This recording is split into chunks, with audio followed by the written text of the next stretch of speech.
ಮನೆಯಲ್ಲಿರೋ 4ರಿಂದ 5 ಪದಾರ್ಥಗಳಿಂದ ಬೇಕರಿಯಲ್ಲಿ ಸಿಗೋ ಸ್ವೀಟ್ಗಿಂತ ತುಂಬ ರುಚಿಯಾಗಿರುವಂಥದ್ದು ಮನೆಯಲ್ಲೇ ಮಾಡ್ಕೋಬೋದು.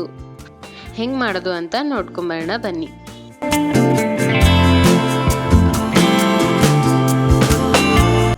ಒಂದು ಪ್ಯಾನ್ಗೆ 1 ಕಪ್ಪಷ್ಟು ಮಿಲ್ಕ್ ಪೌಡರ್, 1 ಕಪ್ಪಷ್ಟು ಡೆಸಿಕೇಟೆಡ್ ಕೋಕೋನಟ್ ಅಂದರೆ ಕೊಬ್ಬರಿ ಪುಡಿನ ಹಾಕ್ಕೊಂಡು ಸ್ವಲ್ಪ ರೋಸ್ಟ್ ಮಾಡ್ಕೊಳ್ತಾ ಇದ್ದೀನಿ.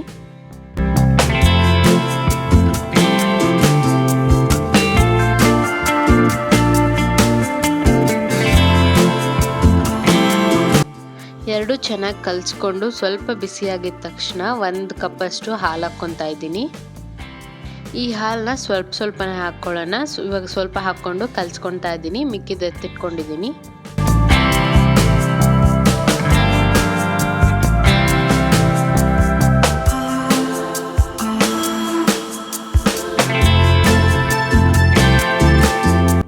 ಇವಾಗ ಮಿಕ್ಕಿರೋ ಹಾಲು ಹಾಕ್ಕೊಂಡು ಕಲಿಸ್ಕೊಳ್ಳೋಣ.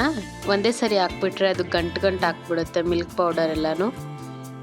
ಇವಾಗ ಚೆನ್ನಾಗಿ ತಿರುಗಿಸ್ತಾ ಬನ್ನಿ. ಅದು ಚೆನ್ನಾಗಿ ಕುದಿಬೇಕು. ಅದು ಕುದ್ದು ಅರ್ಧ ಆಗಬೇಕು ಇದೆಲ್ಲ. ಆವಾಗ ಗಟ್ಟಿಯಾಗಿರೋ ಸ್ವೀಟ್ ಥರ ಸಿಗುತ್ತೆ. ಇವಾಗ ಇದಕ್ಕೆ ನಾನೊಂದು 2.5 ಟೇಬಲ್ ಸ್ಪೂನ್ ಅಷ್ಟು ಸಕ್ಕರೆ ಹಾಕ್ಕೊಂಡಿದ್ದೀನಿ. ನೀವು ನಿಮ್ಗೆ ಎಷ್ಟು ಸ್ವೀಟ್ ಬೇಕು ಅದನ್ನು ನೋಡ್ಕೊಂಡು ಹಾಕ್ಕೊಳ್ಳಿ. ಕಡಿಮೆನೇ ಹಾಕ್ಕೊಳ್ಳಿ, ಯಾಕಂದರೆ ಮಿಲ್ಕ್ ಪೌಡರಲ್ಲೂ ಸಕ್ಕರೆ ಅಂಶ ಇರುತ್ತೆ. ಇವಾಗ ಇದು ಅರ್ಧದಷ್ಟು ಕಡಿಮೆ ಆದಮೇಲೆ 1 ಸ್ಪೂನು ಕಾರ್ನ್ಫ್ಲೋರ್ ಅಥವಾ 1 ಸ್ಪೂನ್ ಮೈದಾ ಹಿಟ್ಟು ಹಾಕ್ಕೊಳ್ಳಿ.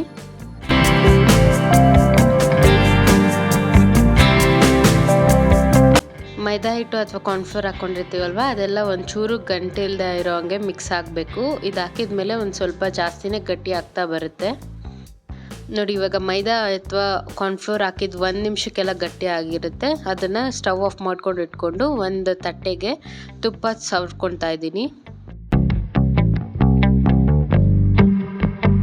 ಇವಾಗ ಗಟ್ಟಿಯಾಗಿರೋ ಮಿಶ್ರಣನ ತಟ್ಟೆಗೆ ಹಾಕ್ಕೊಂಡು ಶೇಪ್ ಮಾಡ್ಕೊಳ್ಳೋಣ.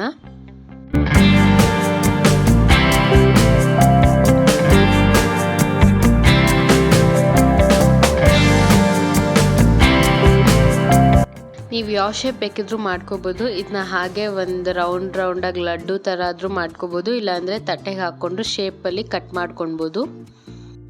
ಇದನ್ನ ಒಂದು ಅರ್ಧ ಗಂಟೆ ತಣ್ಣಗಾಗಕ್ಕೆ ಬಿಡಿ, ಆವಾಗ ಗಟ್ಟಿಯಾಗಿ ಆಗಿರುತ್ತೆ. ನಾನು ಬಿಸಿ ಇರ್ಬೇಕಾದ್ರೆ ಕಟ್ ಮಾಡಿದ್ದೀನಿ, ಅದಕ್ಕೆ ಶೇಪು ಸರಿಯಾಗಿ ಬಂದಿಲ್ಲ. ನೀವೊಂದು ಅರ್ಧ ಗಂಟೆ ಇಟ್ಟು ಆಮೇಲೆ ಕಟ್ ಮಾಡಿದ್ರೆ ಶೇಪ್ ತುಂಬ ಚೆನ್ನಾಗಿ ಬರುತ್ತೆ. ಇದ್ರ ಮೇಲೆ ಡ್ರೆಸ್ಸಿಂಗ್ಗೆ ನಾನು ಬಾದಾಮ್ ಹಾಕ್ಕೊಂಡಿದ್ದೀನಿ. ನೀವು ಡ್ರೈ ಫ್ರೂಟ್ಸ್ ಆದರೂ ಹಾಕ್ಕೋಬೋದು, ಇಲ್ಲ ಹಾಗೆ ಕಟ್ ಮಾಡಿನೂ ತಿನ್ಬೋದು. ತುಂಬ ಚೆನ್ನಾಗಿರುತ್ತೆ. ಬೇಕ್ರಿಯಲ್ಲಿ ಸಿಗೋ ಸ್ವೀಟ್ಗಿಂತ ತುಂಬ ಫ್ರೆಶ್ ಆಗಿ ಚೆನ್ನಾಗಿರುತ್ತೆ. ನೀವು ಮನೇಲಿ ಒಂದ್ಸರಿ ಟ್ರೈ ಮಾಡಿ ಹೆಂಗೆ ಬಂತು ಅಂತ ಕಮೆಂಟ್ ಮಾಡಿ ಹೇಳಿ.